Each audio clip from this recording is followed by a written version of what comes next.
여러분 안녕하십니까? 대한민국 대표 경제 뉴스 뉴스플러스 시작합니다. 먼저 오늘 준비된 소식들입니다. 월가의 살아있는 전설 짐 로저스가 한국경제TV에 출연해 국내 주식시장에서 공매도 규제를 풀어야 한다고 강조했습니다. 신저가를 거듭하던 삼성전자가 모처럼 4%대 강세를 나타내고 미국의 우량 기술주들도 반등에 성공했습니다. 코스피 상장 제약사 한독이 뜻밖의 코로나 수혜를 받으며 강력한 실적 성장을 기록하고 있습니다. 물류대란과 작황부진으로 감자값이 치솟고 있지만 이 제과 업체별로 그 여파에 대한 온도차는 큰 것으로 나타났습니다. 외동 자녀를 공주 망자처럼 키운다는 이른바 골드키즈 문화가 확산하면서 키즈 시장 고급화가 활발해지고 있습니다. 투자에 깊이를 더하는 뉴스플러스, 지금 바로 시작합니다.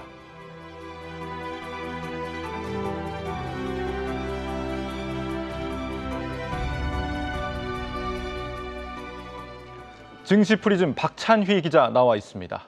박 기자, 오늘 우리 코스피 1%대 상승하면서 기분 좋게 마감을 했는데 오늘 특히 주목할 만한 업종이 있었습니다. 다음 주 마스크 착용 의무 해제하고 관련이 깊죠? 맞습니다. 오늘 이 화장품주가 강세를 보였는데요. 화장품주가 강세를 보인 요인은 크게 두 가지로 정리할 수 있습니다. 첫 번째는 대장주로 꼽히는 아모레퍼시픽이 전날 우려와 달리 생각보다 양호한 실적을 발표한 점입니다.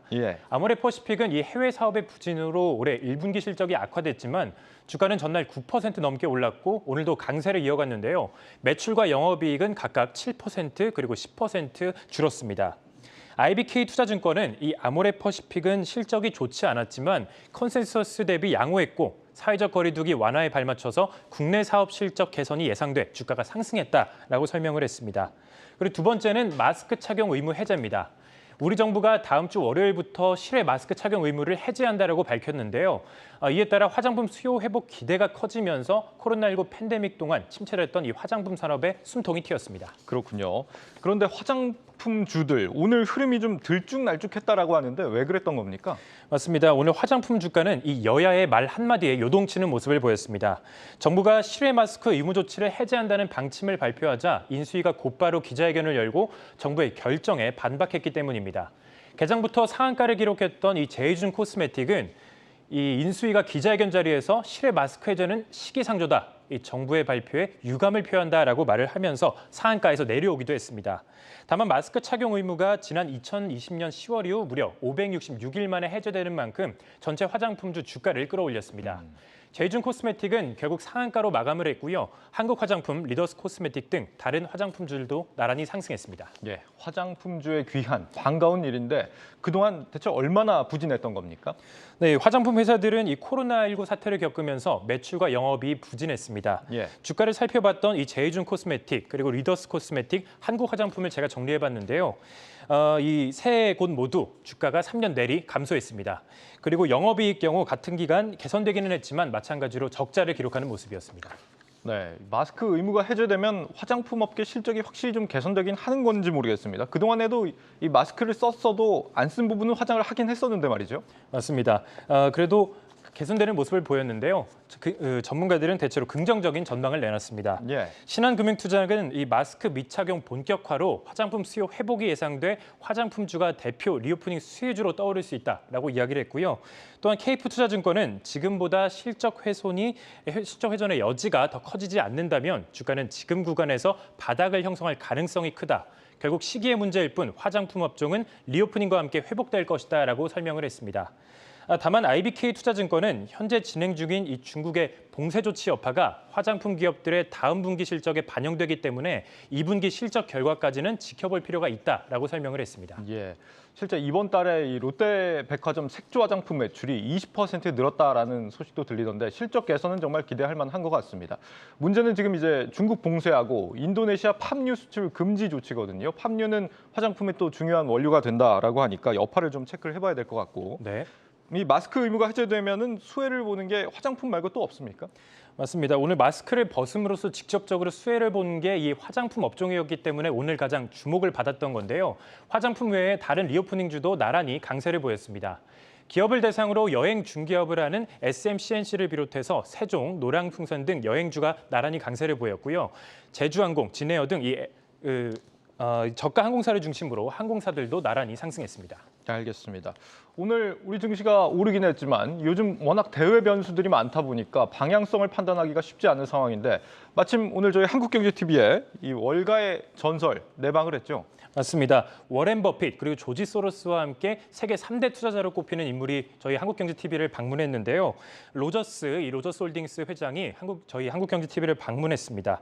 로저스 회장은 한국 증시 규제가 많아서 투자하기 어렵다. 공매도 규제를 완화해야 한다라고 주장을 했는데요. 이 자세한 내용 김보미 기자가 오늘 대담 내용 핵심 내용을 정리했습니다.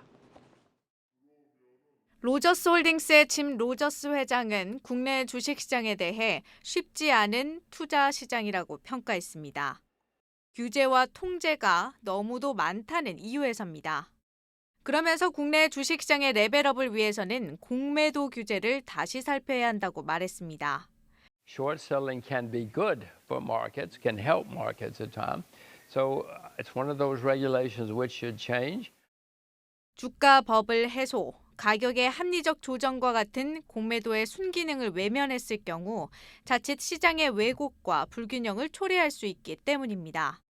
에너지, 곡물 등 너나 할 것 없이 치솟고 있는 원자재 시장에 대해서는 상승세가 앞으로 더 지속될 것이라며 지금은 원자재 투자에 오히려 더 나설 때라고 조언했습니다. 개별 상품 중에서는 은을 추천했습니다. No, I'm optimistic about silver. I mean, governments have been printing a lot of money all over the world. And when they print money, prices go up. And if you own the things that go up in price, you make money. 금을 포함한 다른 원자재들이 최고치를 연이어 경신하고 있지만 은은 여전히 가격 면에서 저평가를 받고 있어 기회가 여전하다는 의견입니다. 여기에 태양광 패널, 5G 장비 등 산업용으로 쓰이는 비중이 거의 절반에 이를 정도로 수요가 탄탄하게 받쳐주고 있는 점도 투자 매력 요인입니다.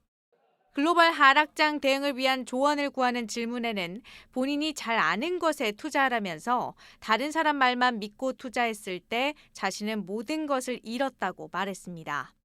한국경제TV 김보미입니다. 네, 오늘 대담 이후에 우리 기자들이 따로 또 인터뷰를 좀 더 이어갔습니다. 환율 상황에 대한 진단도 있었다고요? 맞습니다. 이 로저스 회장은 달러 강세가 연말까지 지속될 것이다라고 전망을 했습니다. 원화 대비 달러 가치가 강세를 보인다면 수입 물가가 오르면서 인플레이션 압력도 가중시킬 것이다라는 분석인데요. 세계 3대 투자자의 시각으로 바라본 우리 시장 전망은 어떤지 정희영 기자가 단독으로 인터뷰했습니다. 로저스 홀딩스의 짐 로저스 회장은 달러화가 올해 연말까지는 강세를 보일 것이라고 내다봤습니다. 우크라이나 사태, 중국 정부의 봉쇄 조치, 미 연준의 빅스텝 가능성 등 각종 글로벌 악재에 대표적인 안전자산인 달러 수요가 늘어나고 있기 때문입니다. People look for a safe haven. They think the US dollar is a safe haven. And that's why the dollar is going up. Everything is going down, not just Korea. I would expect that the US dollar will peak later this year and then start going down again. 주요국 통화 대비 달러 가치를 나타내는 달러 인덱스는 이달에만 5포인트 가까이 오른 103선을 넘어서며 20여 년 만에 최고치를 기록했습니다. 국내 기관들 역시 올해 원달러 환율 상단을 1,300원까지로 내다보는 등 연내 달러 강세는 불가피한 상황입니다. 로저스 회장은 이처럼 달러 대비 원화가 약세를 보일 경우 수입 가격을 자극해 물가 상승을 부추길 수 있다고 진단했습니다. 실제 4월 기대 인플레이션은 9년 내 최고치인 3.1%를 기록하는 등 이미 고물가에 대한 지표는 속속 나타나고 있습니다. But it does bring more inflation to Korea and the rest of the world because everything you buy from the outside world will go up in price, so you will have more inflation. 미국 연방준비제도의 가파른 금리 인상에 대해서는 당분간 이 같은 현상은 계속 이어질 것이라고 전망했습니다. 연준이 지난 2년간 시장에 풀어놓은 유동성을 회수하기 위해서는 어쩔 수 없는 조치라는 겁니다. The main message is interest rates are going to go much higher over the next few years. Especially in the last few years, they printed too much money and they drove interest rates too low. So they're going to have to taper a lot. 최근 달러 강세의 원인 가운데 하나로 미국의 고강도 긴축도 거론되고 있는 상황. 결국 연준의 가파른 금리 인상 기조가 이어지는 동안에는 달러 강세는 지속될 것이란 전망입니다. 한국경제TV 정희영입니다. 네, 여기까지 듣도록 하죠. 증시 프리즘 박찬희 기자였습니다.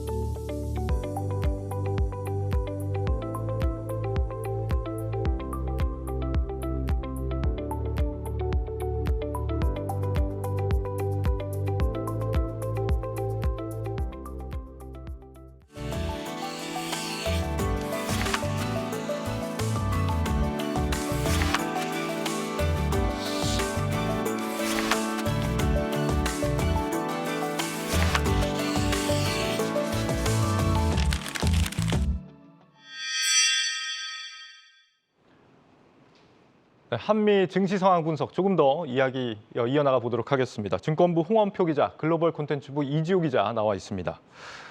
네, 우리가 지금 미국 우리 모두 양시장 모두 지금 가장 관심이 뜨거운 업종이라고 한다면 역시 이제 반도체주 그리고 기술주 이렇게 좀 꼽아볼 수 있을 것 같아요. 삼성전자가 오늘 모처럼 크게 반등을 했는데 6만 7천 원대까지 갔네요. 네, 외국인이 돌아왔기 때문에 삼성전자가 많이 올랐는데요. 삼성전자가 어제 이제 52주 신저가를 장중에 찍고 나서 오늘 4% 이상 반등을 했습니다. 예. 일단 뉴욕 증시에서 애플이나 인텔 같은 좀 큰 기업들, 증시에 영향을 줄 수 있는 기업들의 실적이 발표되면서 이제 불확실성이 해소됐고 그러면서 좀 뉴욕 증시가 많이 올랐거든요. 그렇기 때문에 이제 외국인 매수가 26거래일 만에 들어온 것으로 보입니다. 예, 외국인들이 정말 오랜만에 삼성전자를 매수를 한 건데 그런데 증권가에서 보는 분위기는 조금 다른 것 같죠? 네, 오늘 아침에 이제 증권가에서 리포트가 좀 줄줄이 나왔는데요. 이 4개의 증권사에서 목표 주가를 평균 10만 원대에서 8만 원대 후반까지 낮췄습니다. 그 삼성전자의 매출 구조를 보면 반도체가 이제 대략적으로 한 40%, 또 스마트폰 한 40 정도로 볼 수 있는데 증권가의 내용을 좀 자세하게 보니까 과연 몇 년 뒤에도 삼성전자가 반도체랑 스마트폰 시장에서 이런 위치를 지킬 수 있느냐 네. 이런 거에 대한 좀 의문점을 많이 갖고 있는 것 같습니다. 그렇군요. 해외 경쟁사들과 좀 비교했을 때 앞으로 이제 경쟁 우위를 계속 점할 수 있겠느냐 여기에 대한 의구심들이 있는 것 같은데 우선 이제 반도체 쪽에서 이제 삼성전자와의 경쟁자라고 한다면 역시 인텔을 좀 꼽아볼 수 있을 것 같아요. 이번 실적에서는 어쨌거나 좀 삼성이 승리했다 이렇게 봐야 되는 거 아닌가요? 네, 1분기 매출만 보면 삼성전자가 인텔보다 많이 나왔다 이렇게 볼 수 있겠습니다. 삼성전자는 일단 메모리 반도체 쪽의 강자인데 이제 네. 모바일 쪽에서 많이 쓰이는 거고 인텔은 이제 CPU 칩에서 최강자지만 아무래도 컴퓨터, PC 시대가 저물고 있다는 점에서 두 기업이 좀 차이가 납니다. 예. 인텔은 올해 1분기 매출이 지난해 같은 기간보다 7% 감소했고 삼성전자는 20%가량 올랐습니다. 다만 이제 삼성전자의 한 가지 걱정거리는 미래 성장 동력으로 이제 보고 있는 반도체 위탁 생산 파운드리 분야에서 대만의 TSMC와 격차가 꽤 크다 이렇게 보여지는데요. 예. 파운드리에서 이제 두 회사의 매출 차이가 3배 정도 났습니다. 이제 그 부분이 좀 이제 걱정거리로 작용하고 있습니다. 그렇군요. 스마트폰 쪽에서는 또 애플이 경쟁사입니다. 지금 애플도 1분기 실적이 삼성전자처럼 역대 최대를 기록하지 않았습니까? 네, 맞습니다. 애플 역시 1분기에 스마트폰이나 PC, 구독형 서비스 모든 부분에서 큰 성장을 한 것으로 좀 나타나고 있는데요. 예. 다만 2분기에는 공급난 때문에 상황이 안 좋다라는 말을 CFO가 실적 발표 말미에 하는 바람에 시간의 거래에서 하락하는 모습을 보이기도 했습니다. 삼성과 애플의 실적과 앞으로의 전망을 저희 문형민 기자가 정리해봤습니다. 글로벌 스마트폰 시장에서 영원한 라이벌인 삼성전자와 애플 두 회사 모두 올해 1분기 역대 최고 실적을 써내려갔습니다. 삼성전자의 영업이익은 14조 원으로 전년 동기 대비 50.5%, 애플은 299억 7,900만 달러로 9% 늘었습니다. 다만 스마트폰 사업 부문만 떼어놓고 봤을 때 삼성전자는 초라한 성적표를 받았습니다. 삼성전자 MX 사업부의 1분기 영업이익은 3조 8,200억 원으로 1년 사이 23% 감소했습니다. 애플은 공급망 차질, 중국의 봉쇄령, 우크라이나 사태 장기화 등 대내외 악재에도 버틴 겁니다. 다만 증권업계는 삼성전자와 애플이 높은 인플레이션과 지속되는 공급망 차질에 따라 당장 2분기 타격은 불가피하다고 전망합니다. 그럼에도 증권가에선 하반기 들어 삼성전자보다 애플의 실적이 개선될 여지가 더 많다고 바라봤습니다.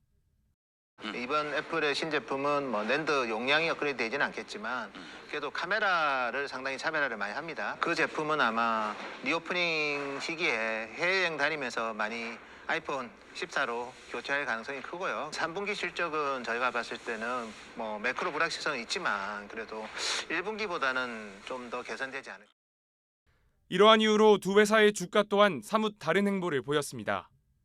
삼성전자는 연초 대비 14% 넘게 하락하며 6만 전자를 벗어나지 못하고 있습니다.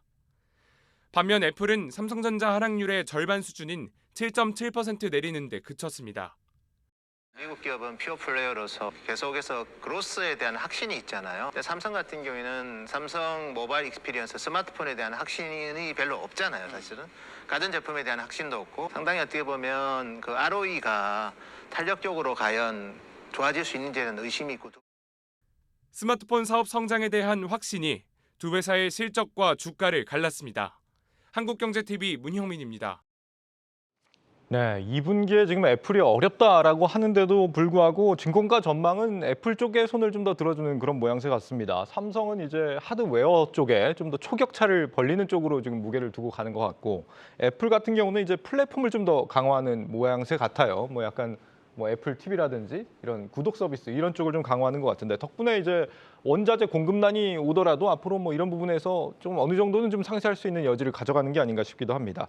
자, 다음으로 지금 한국의 빅테크 하면 역시 이제 네이버, 카카오 빼놓을 수가 없습니다. 오늘도 좀 다소 회복되는 것 같은데요.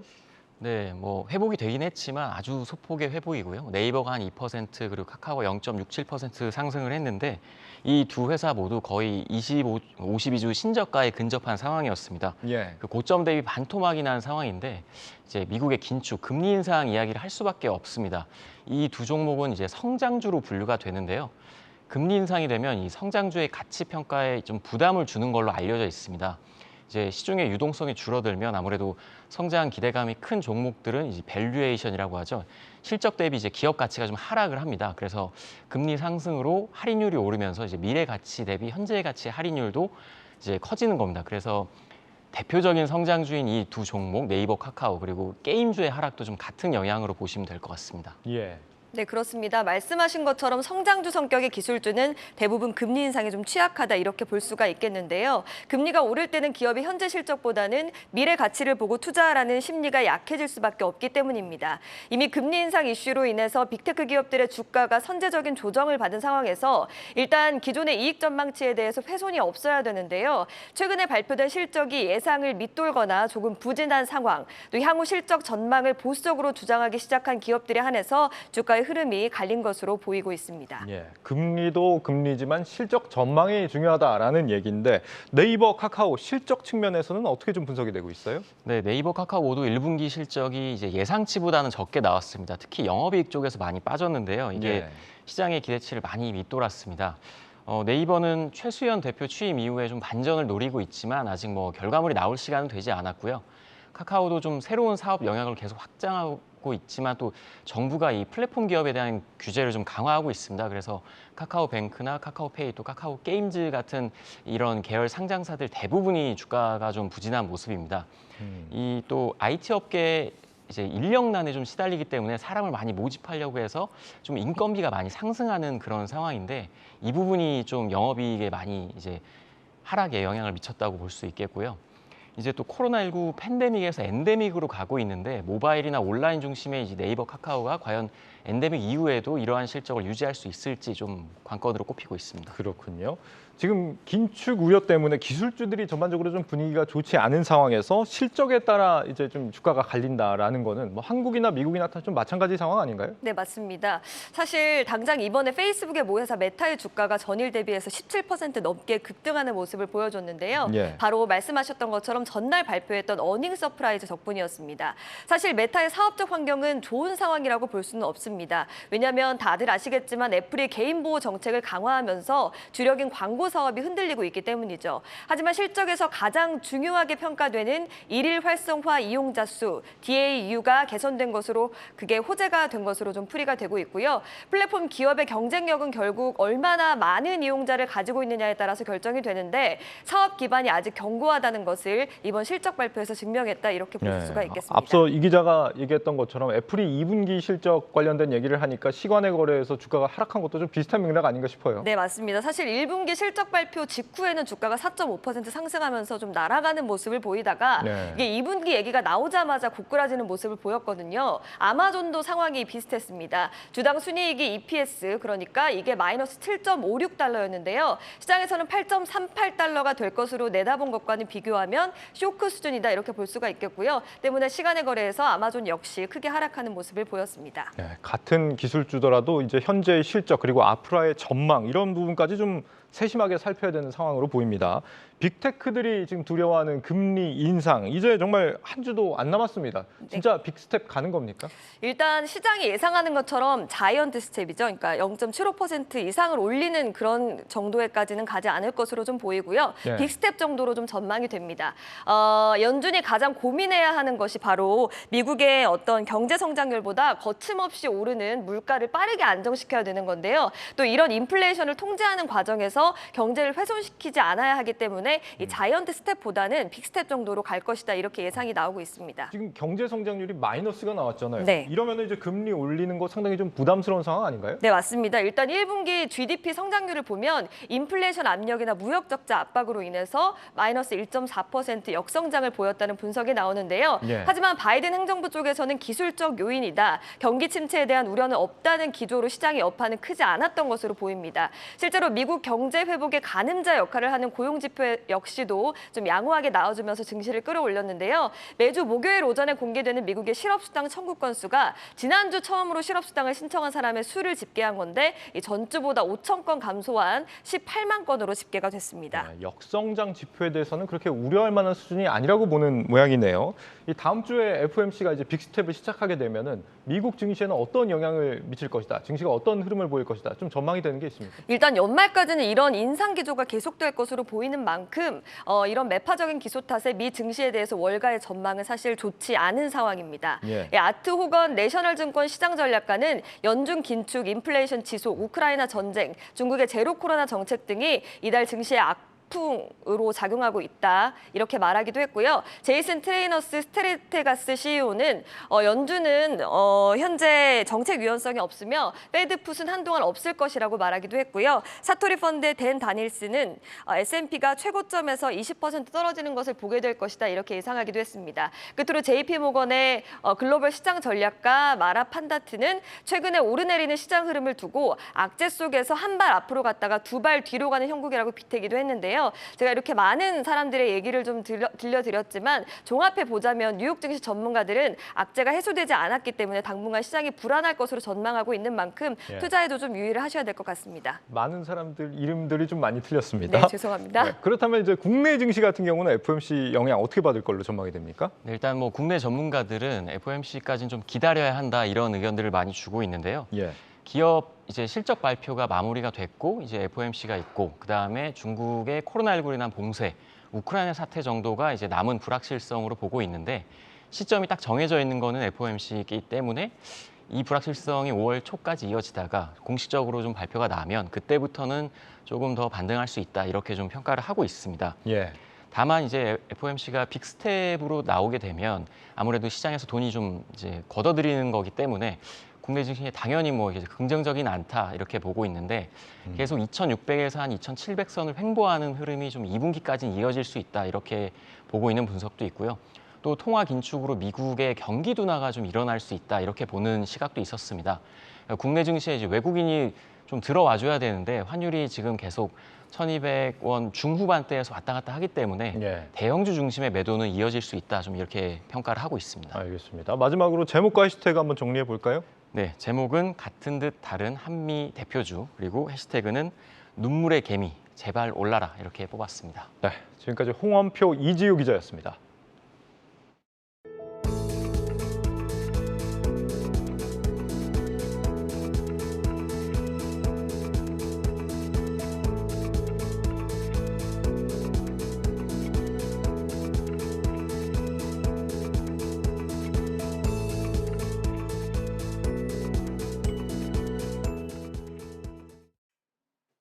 (30대) 남성 안모 씨는 최근 가벼운 무릎 통증으로 약국을 찾았습니다. 케토톱 있어요? 예. 케토손 드릴까요? 두 개만 주세요. 2개 드릴까요? 네. 코로나19 때문에 실내 생활이 좀 길어지다 보니까 체중이 좀 늘었었는데 최근에 운동을 좀 시작하려고 하다 보니까 무릎이 아파서 구매하게 됐습니다. 안 씨처럼 코로나 이후 불어난 체중으로 무릎이 아픈 사람들이 초기에 약국에서 관절염 치료제를 찾고 있습니다. 그러니까 갑자기 움직이게 되면은 관절이라든지 아니면 그렇게 근육의 통증 그런 것들이 많이 있어서 그거 찾는 분들이 굉장히 많이 있더라고요. 옛날에 비해서요. 한독의 대표 제품인 케토톱은 덩달아 이익을 받습니다.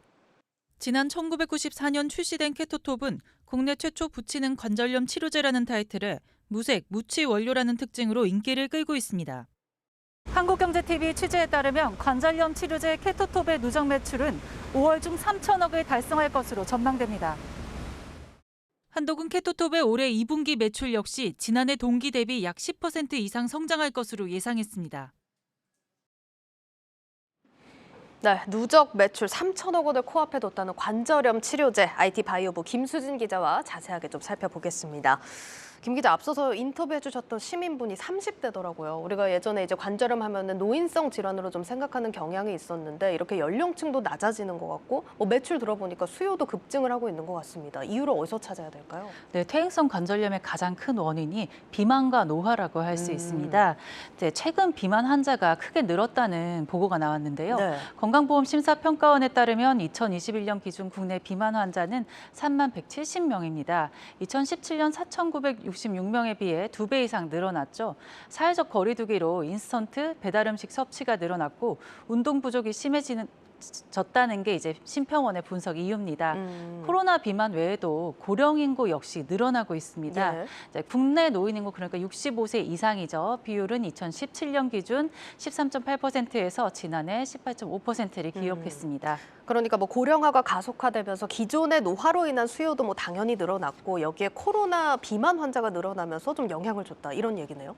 네, 그렇습니다. 지난해 퇴행성 관절염으로 병원을 찾은 사람은 382만 명 이상인데요. 병원에 찾지 않고 약국에서 약만 사 먹었거나 하는 사람까지 감안하면 환자가 더 많을 것으로 예상이 됩니다. 네. 세계 관절염 치료제 시장 규모는 2020년 기준 약 80억 달러 수준으로 계속해서 커질 전망이고요. 이렇게 니즈가 많다 보니 관절염 치료제에 다양한 회사들이 참전했습니다. 약국에서 쉽게 살필 수 있는 일반 의약품도 있지만 병원에서는 관절 내부에 주사하는 관절광 주사제도 많이 사용합니다. 관련해 국내 회사들의 경쟁이 치열한데요. 고영욱 기자 리포트 준비했습니다. 일명 연골주사로 불리는 관절강 주사제의 국내 시장 규모는 연간 1,700억 원 수준입니다.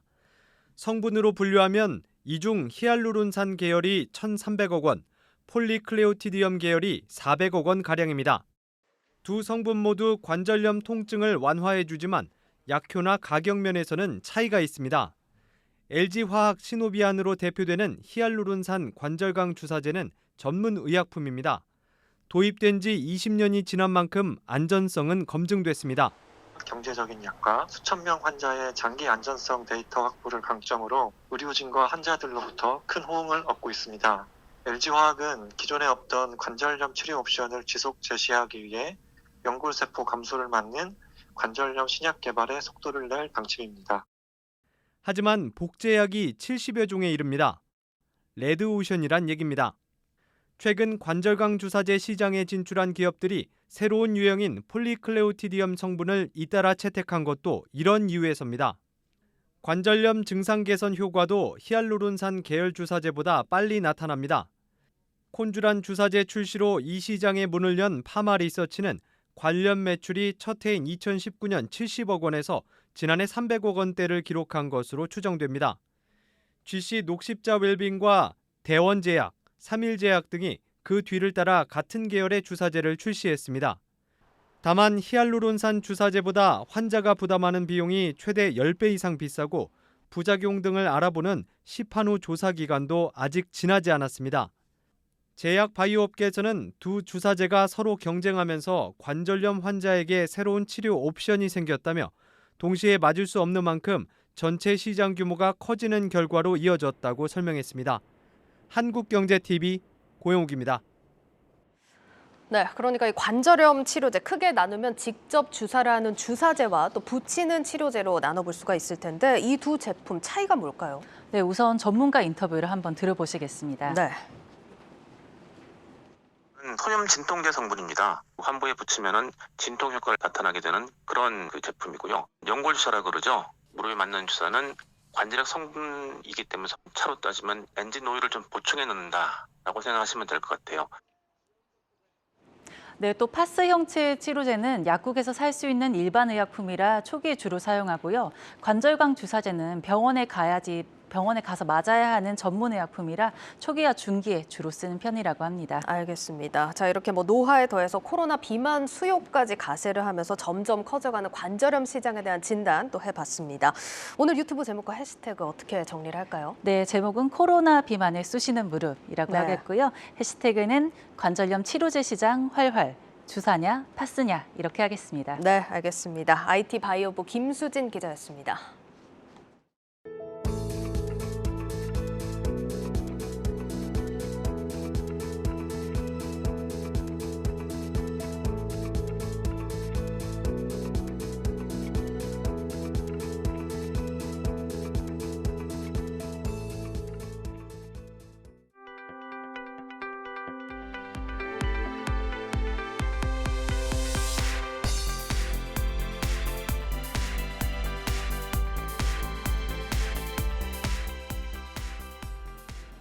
네, 곡물 가격이 급등하는 가운데 이제는 감자 가격 상승세도 심상치가 않습니다. 지금 제과업계 가격 인상이 계속해서 이어지고 있는 상황인데 감자로 만든 과자값도 지금보다 더 비싸질 수 있다. 이런 우려가 나오고 있습니다. 관련 사안 유통산업부 유호성 기자와 함께 살펴봅니다. 유 기자, 감자로 만든 스낵 비중이 과자 업계에서는 비중이 어마어마할 것 같은데 감자값이 불안하다. 걱정을 해야겠죠? 네, 그렇습니다. 일단은 이 감자 이야기를 하면 네. 지난해와 올해 초에 벌어졌던 이 감자튀김 대란을 떠올리시는 분들이 좀 많은 것 예, 같아요. 맞습니다. 일단 감자튀김에 사용되는 감자는 러셋 버뱅크라는 종류로 치병 감자와는 품종이 좀 다른 감자입니다. 당시에 코로나19 영향으로 해상 운송이 불안정한 탓에 수급 불안이 발생을 했던 것이고요. 네. 오늘 이야기할 감자는 주로 감자칩에 사용이 되는 대서 감자입니다. 그러니까 칩을 만드는 칩용 감자가 따로 있나 봐요? 네, 그렇습니다. 이 감자칩에 사용되는 감자는 크게 대서 감자와 수미 감자로 구분이 되는데요. 네네. 우리나라 감자칩 시장 규모는 3천억 원 정도로 추산이 되는데 대서 감자가 85%, 수미 감자가 15% 정도로 차지합니다. 네. 대서 감자는 수분을 제외한 고형물의 함량이 높아서 튀겼을 때 이 모양이 구부러지지가 않습니다. 네. 생산성이 좋다 보니까 과자 회사들이 감자칩을 만들 때 주로 사용을 하고요. 네. 수미 감자는 우리가 가정에서 흔히 먹는 그런 감자를 좀 생각을 해보시면 될 것 같아요. 네. 원래는 치병 감자는 아니었다가 농심 등이 수미 감자를 이용한 감자칩을 선보이고 있습니다. 수미칩이라는 제품도 있잖아요. 네, 맞습니다. 그 제품이 그 수미 감자를 이용한 제품이라고 할 수 있겠고요. 네. 치병 감자는 한 해 6만 톤 가량이 소비가 되는데 이 중 절반은 국내에서 생산되고 나머지 절반은 미국이나 호주, 유럽 등에서 수입을 해서 사용을 합니다. 요즘 수입 농산물 가격이 너나 할 것 없이 오르다 보니까 감자 가격도 오름세를 보이고 있는데 실제 감자값이 얼마나 올랐는지 또 곡물값 상승 현상과는 무엇이 다른지 박승환 기자가 정리를 좀 했습니다. 감자, 쌀, 미, 보리, 콩과 함께 우리나라 5대 식량에 속하는데요. 최근 가격이 심상치 않습니다. 4월 28일 기준 도매 시장에서 거래된 수미 감자 가격은 4만 1,400원으로 확인됩니다. 한 달 전보다 2배, 1년 전과 비교하면 3배 가까이 비쌉니다. 수입 감자도 사격은 마찬가지인데 지난해 10월 이후 상승세에 놓였습니다. 올해 3월 수입 감자 가격은 1.22달러로 1년 전보다 20% 올랐습니다.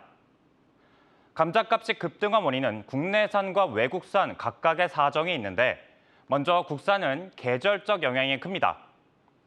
요맘때 나오는 국산 감자는 지난 가을에 수확했거나 겨울 동안 하우스에서 키운 겁니다. 하지만 5월을 전후로 저장해둔 물량이 동나며 가격이 오릅니다. 때문에 수입량을 늘려 부족분을 해결하는데요. 올해는 그마저도 쉽지 않아 평년보다 높은 감자값이 이어지고 있습니다. 우리나라는 연간 감자 수입량의 30% 이상을 미국에서 들여옵니다. 하지만 주요 수입처인 북미 지역이 이상기후로 작황이 부진해 수입 가격 인상의 원인이 됐습니다. 비싼 화물 운임도 한몫했는데 실제로 냉동 감자를 들여오는 데 활용되는 벌크선 운임 지수는 지난해 10월 2008년 이후 최고치를 기록한 바 있습니다. 이렇듯 계절적 요인과 기후변화, 물류비 급등이란 복합적 원인들이 겹치며 감자값을 금값으로 만든 겁니다. 네, 이렇게 감자값 상승의 요인들 좀 살펴봤는데 감자값이 이렇게나 많이 올랐으니까 감자 과자 만드는 업체들 당연히 가격을 인상했지 않을까 싶은데 어떻습니까? 그렇게 생각을 하실 수도 있는데 네. 또 따져보면은 꼭 그렇지만은 않습니다. 감자 과자를 포함해서 가격 인상 계획을 밝힌 곳은 혜태제과와 농심 두 곳입니다. 네. 혜태제과는 허니버터칩이 유명하죠. 네. 가격을 13.3% 올렸고 또 다른 감자 제품인 구운 감자는 11.1% 올렸습니다. 네. 농심도 가격 인상에 동참을 했는데 포테토칩 등이 6.3% 올랐습니다. 하지만 감자 과자 업계 1위 오리온은 다른 선택을 했습니다. 네. 오리온의 감자 과자는 전체 감자 과자 시장의 60% 정도를 차지하고 있는데요. 그럼에도 불구하고 동결을 선택했습니다. 그러면 지금 보면은 혜태가 한 13% 인상을 했고 농심은 6%. 근데 심지어 과자 감자 1위 업체 오리온은 동결을 했단 말입니다. 감자값이 오른 건 똑같은데 인상폭은 이렇게 많이 차이가 납니다. 어디서 이유를 찾아야 될까요? 먼저 제과 업체들이 감자를 매입하는 구조를 좀 살펴보면 이해가 좀 빠를 수 있는데요. 사실 제과 업체들이 감자를 매입하는 구조는 거의 비슷비슷합니다. 국내 감자 농가와 파종 전에 감자 매입 계약을 미리 체결을 하고요. 네. 그걸 이제 이른바 계약 재배 형태라고 이제 이야기를 합니다. 제과업체들은 흉작이 와도 이 계약 재배 형태를 이용하게 되면 일정한 가격의 감자를 수급을 받을 수 있어서 네. 그만큼 위험을 회피할 수 있고요. 다만 이제 현재 수입 감자 가격이 많이 올랐으니까 수입 비중이 높은 업체는 타격이 좀 클 수도 있지 않냐 이렇게 좀 반문을 할 수가 있는데 결론부터 말씀을 드리자면 또 꼭 그렇지만은 않습니다. 현재 4월을 포함해서 11월과 5월 사이 기간에는 제과업체 대부분이 수입 감자를 사용을 해서 제품을 만드는데요. 그러다 보니 가격이 오르기 전에 확보한 감자인 경우가 많습니다. 실제 제과업계의 관계자는 이미 3, 4개월치 감자 재고가 확보되어 있어서 당장 가격이 올라도 영향이 크지 않다 이렇게 설명을 하고 있습니다. 그러면 지금 감자 때문에 가격을 인상한 게 아니란 얘기로 들리는데요?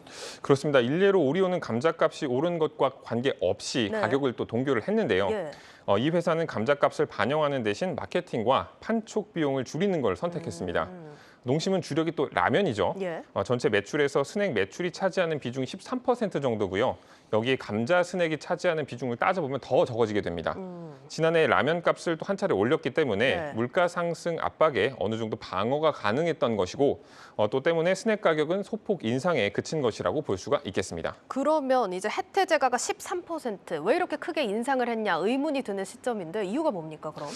이 감자 가격 인상보다는 실적 부진이 영향을 준 것으로 해석이 됩니다. 지난해 혜태제과 영업이익은 전년보다 23% 줄어 260억을 기록했고 당기순이익은 또 적자로 돌아섰습니다. 혜태제과는 지난해 아이스크림 담합 혐의로 과징금을 부과받았고 천안 공장 화재로 인한 피해 복구 비용이 손실로 잡히기도 했습니다. 네. 여기에 허니버터칩 이후에 눈에 띄는 제품을 출시하지 못하고 있어 수익성 개선이 시급한 상황입니다. 저희가 혜태제과를 좀 예를 들어봤는데 일단 실적 악화분을 소비자가에 좀 전가를 한 상황입니다. 그렇기 때문에 소비자들은 부정적으로 좀 받아들일 수 있겠지만 사실 증권가 시각으로 보면 이게 실적이랑 또 연관이 되는 부분이기 때문에 다른 평가를 내릴 수 있지 않을까라는 생각도 들거든요. 네, 일단 증권가에서는 오히려 원자재 가격 상승분을 제품 가격에 전가하지 못한 기업에 좀 박한 평가를 내리고 있습니다. 오리온은 1년 전과 비교해서 주가가 19%가량 빠진 상태인데다가 네. 목표 주가도 낮아지고 있는 상황입니다. 반면에 지난해부터 라면과 스낵 가격 인상을 단행했던 농심의 경우 지난달 15일 종가 기준 28만 500원으로 저점을 기록을 했지만 이후 반등에 성공을 해서 30만 3,500원에 장을 마쳤습니다. 네. 농심에 대한 증권가 전망은 조금씩 엇갈리고 있는데 대체적으로 가격 인상에 대해서는 긍정적으로 평가를 하고 있는 모습입니다. 혜태제과는 올해 초부터 꾸준히 주가가 상승했습니다. 예. 지난 1월 28일 종가 기준 7,250원에서 오늘 8,730원으로 장을 마쳤고요. 사실 비슷한 업종이면 감자값을 비롯해서 원재료값 인상에 따라 업체들이 받는 영향은 큰 틀에서는 비슷하다고 볼 수가 있는데 업체들이 이를 어떻게 적용하는지는 각자 처한 상황에 따라서 좀 다른 것 같습니다.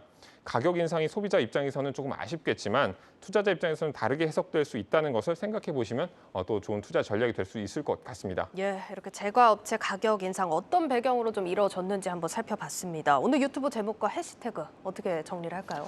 유튜브 제목은요. 과자값 인상이 감자 탓, 가격 인상률은 왜 달라? 이렇게 잡아봤고요. 해시태그는 감자의 모든 것, 주가는 아쉬워 이렇게 잡아봤습니다. 알겠습니다. 여기서 정리하겠습니다. 유통산업부 유호성 기자였습니다.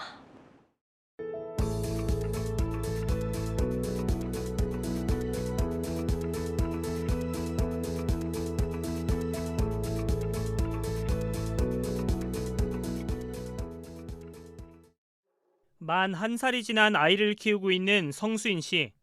하나뿐인 아이인 만큼 유아용품을 고를 때도 입소문이 난 제품에 더 손이 갑니다. 아무래도 아기가 이제 첫 아이다 보니까 좀 아끼지 않고 투자를 하고 있어요. 먹는 것도 이제 친환경 유기농 제품으로 좀 좋은 걸로 사다 먹이고, 옷도 좀 예쁘고 인기 많은 제품으로 사 입히고 그러고 있습니다. 외동 자녀를 공주, 왕자처럼 키운다는 골드키즈 문화로 백화점, 유아, 아동용품 매장에서 100만 원을 웃도는 고가 상품을 찾는 건 어렵지 않습니다. 현재 인기리에 판매 중인 유아용 전동차 상품입니다. 400만 원으로 또는 고가의 상품이지만 구매를 위해선 2, 3개월을 기다려야 할 정도로 수요층 사이에서 인기입니다. 성인 명품 브랜드로 잘 알려진 디올, 스톤 아일랜드 등도 키즈 상품군을 국내에 런칭했는데 목표액의 30에서 50%를 초과 달성한 상황. 넓은 공간에서 명품 키즈 상품만 상설 팝업 스토어로 운영하는 백화점 점포까지 생길 정도입니다. 실제 지난해 신세계백화점의 아동 상품 매출은 1년 전보다 25%, 현대백화점은 34.8% 증가한 것으로 집계됐습니다. 아동 명품군으로 범위를 좁히면 성장폭은 더 큽니다. 엔데믹에 대한 기대감과 골드키즈 문화 확산으로 프리미엄 아동복 시장은 꾸준한 성장세를 보이고 있습니다. 실제로 올해 들어 프리미엄 아동복 시장은 두 자릿수 신장세를 꾸준하게 보이고 있습니다. 하나뿐인 아이를 위해서라면 아낌없이 지갑을 여는 부모들의 발길을 잡기 위해 백화점에도 변화의 바람이 불고 있습니다. 네, 지금 보신 것처럼 유아 아동 시장 불황을 모르고 가파르게 성장세를 이어가고 있습니다. 골드키즈를 타겟팅한 사업군, 어떤 전략인지 유통산업부 전효송 기자와 살펴보겠습니다. 정 기자, 저도 이제 요즘 SNS 보다 보면 뭐 명품 브랜드에서 출시한 유모차, 뭐 기저귀 가방 이런 게 인기가 있다는 건 알고 있었는데 이 업체 경쟁도 굉장히 치열하네요, 보니까. 네, 시장이 성장하는 만큼 경쟁도 치열해지고 있는 분위기입니다. 네. 경쟁은 보통 백화점과 백화점, 그리고 백화점과 명품 플랫폼 사이의 경쟁으로 이루어지고 있습니다. 네. 백화점 업계의 경쟁부터 한번 살펴보겠습니다. 키즈 명품 브랜드는 최근 인기리에 판매 중이지만 성인 명품 브랜드만큼 선택지가 많지는 않은 상황입니다. 네. 국내에 정식 런칭돼 있는 브랜드지만 키즈 상품군은 출시를 하지 않았기 때문인데요. 아직까지는 국내 골드키즈 수요가 크지 않다고 보고 콧대가 높은 명품 브랜드들이 국내에 들어오기를 꺼리고 있는 상황이기 때문입니다. 예. 때문에 백화점 간에는 어떤 키즈 브랜드를 국내에 처음 들어오는지로 자존심 싸움 겸 그리고 경쟁을 하고 있는데요. 신세계백화점은 최근 베이비 디올이라는 브랜드를 단독 입점시켰고요. 예. 롯데백화점은 지난해 말 스톤 아일랜드 키즈를 시범적으로 들여왔습니다. 다만 백화점 3사 중에서는 현대백화점만 단독 입점 브랜드가 없어서 자존심을 조금 구긴 상황입니다. 이게 명품 키즈 분야가 또 다른 경쟁군이 되지 않을까 이런 생각이 드는데 아까 이제 백화점과 명품 플랫폼 사이의 경쟁이라고 하셨잖아요. 이건 무슨 얘기입니까? 고급하면 백화점이라고 흔히들 생각을 하게 되죠. 예. 하지만 골드키즈 수요는 명품 플랫폼에 시장을 어느 정도 내주고 있는 분위기입니다. 백화점 업계는 키즈 브랜드를 추가로 들여오기 위해서 힘을 쏟고 있다고 말씀드렸는데요. 네. 하지만 온라인 명품 플랫폼은 양적 측면에서 백화점보다 앞서 있는 상황입니다. 예. 구하다 그리고 머스트잇 같은 명품 플랫폼은 유통 전략으로 병행 수입이라는 유통 전략을 활용하고 있습니다. 공식적으로 국내에 들여오지 않은 브랜드도 쉽게 구할 수 있고 이미 들어온 브랜드라고 하더라도 상품 선택지가 더 많은 게 이 병행 수입의 특성이라고 할 수 있겠습니다. 요즘 뭐 말씀해주신 명품 플랫폼들이 이렇게 성장을 하면서 병행 수입이라는 용어가 많이 또 쓰이고 있는데 이게 무슨 개념입니까? 네, 병행 수입은 정확히 말해서 해외 명품을 정식 수입 업체가 아닌 일반 업체나 개인이 들여와서 판매하는 것을 뜻합니다. 네. 정식 수입을 거치지 않다 보니까 아무래도 가격도 조금 저렴한 편이고요. 백화점에서 명품을 사는 이유 중 하나가 오랜 기간을 사용할 거라고 생각해서 보장된 AS를 좀 강점으로 꼽지 않습니까? 예. 하지만 키즈 명품은 아이들이 좀 빨리 자라다 보니까 오래 쓴다는 개념이 성인 명품보다는 좀 떨어지고 예. 그러다 보니까 백화점 AS 여부가 그리 매력적인 요소가 아닌 상황입니다. 때문에 키즈 명품에서는 이들 명품 플랫폼의 성장률이 신세계백화점과 뭐 현대백화점 등 이제 대형 백화점들을 앞서고 있는 상황입니다. 그러니까 뭐 서비스 측면보다는 가격 경쟁력이 중요한 시장이다라는 건데 백화점 입장에서는 사실 정식 수입 구조만 활용을 하다 보면 경쟁력이 떨어지지 않겠습니까? 좀 대안이 필요하지 않을까 싶은데요. 네, 그래서 일부 백화점들도 기존에 있던 명품 플랫폼들의 사업을 조금 차용을 해서 활용하고 있는 방식입니다. 예. 백화점도 직매입 편집숍을 운영하는 방향으로 대응을 하고 있는데요.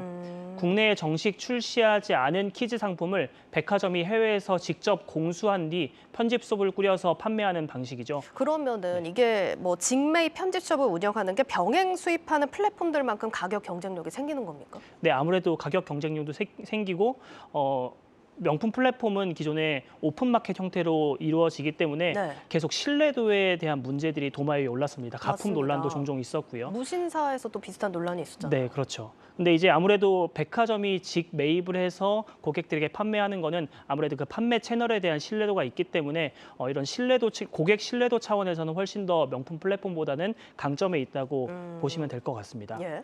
네, 그리고 또 백화점 업계는 오프라인 매장의 강점을 살리는 데 좀 주력하는 포지션을 취하고 있습니다. 리뉴얼을 하면서 여러 키즈 브랜드를 한 번에 구매할 수 있도록 넓은 공간에 편집숍 형태로 공간을 구성하기도 하고요. 또 백화점에서 하고 있는 뭐 아카데미, 특히 골프 아카데미나 어린이 도서관, 놀이방 같은 것도 함께 운영을 하면서 젊은 부모들의 발걸음과 아이들의 발걸음을 백화점으로 이끌기 위한 전략을 좀 사용하고 있습니다. 실제로 어느 정도 매출에 도움이 됐다는 평가도 나오고 있습니다. 알겠습니다. 자, 명품 키즈 시장 얼마나 성장하고 있는지 살펴봤는데 오늘 내용 유튜브 제목과 해시태그 어떻게 정리할까요? 네, 제목은요. 골드키즈 백화점을 바꾸다. 그리고 해시태그는 금쪽이 내돈내산 공주 왕자님으로 꼽았습니다. 알겠습니다. 여기까지 듣겠습니다. 유통산업부 전효성 기자였습니다.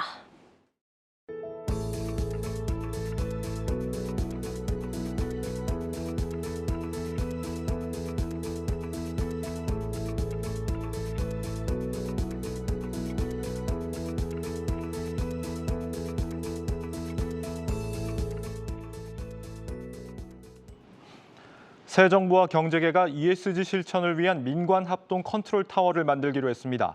대한상공회의소는 오늘 안철수 대통령직 인수위원회 위원장을 초청해 ESG 혁신성장 특별 좌담회를 갖고 이같이 뜻을 모았다고 밝혔습니다. 최태원 대한상의 회장은 저성장 시대의 ESG를 새로운 사업 기회로 전환할 필요가 있다며 정부와 기업의 협력이 필요하다고 강조했습니다. 이에 대해 안 위원장은 인수위도 ESG에 관심이 많다며 새 정부에서 성과를 낼 수 있도록 노력하겠다고 말했습니다.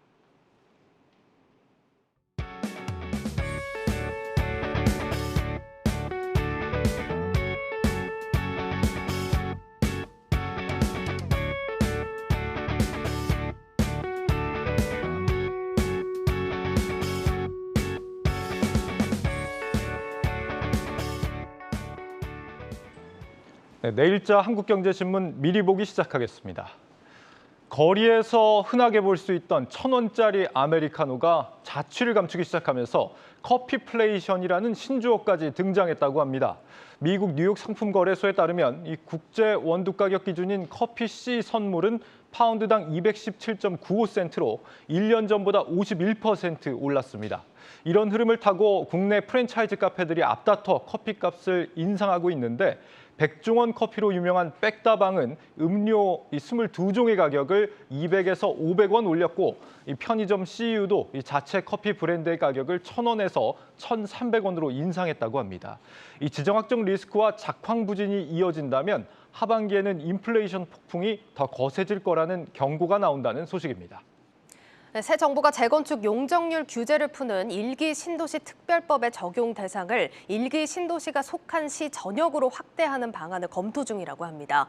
수도권 1기 신도시는 분당과 일산, 산본, 중동, 또 편총 등 5곳으로 이를 1기 신도시가 속한 성남과 고양, 군포, 부천, 안양시 전역으로 확대할 경우 영향권에 드는 아파트는 2배 이상으로 불어난다고 합니다. 대략 60만 가구가량이 특별법 제정에 수혜를 볼 것으로 추산되는데 다만 이렇게 되면 집값이 단기적으로 급등하며 부동산 시장 불안이 가중될 수 있는 데다 인프라 확충 방안을 마련하지 않은 상태에서 가구 수만 늘려 교통 혼잡 같은 도시 문제로 번질 수 있다는 지적이 나오고 있다는 소식까지 전해드립니다. 뉴스플러스를 마치겠습니다. 편안한 주말 보내십시오. 고맙습니다.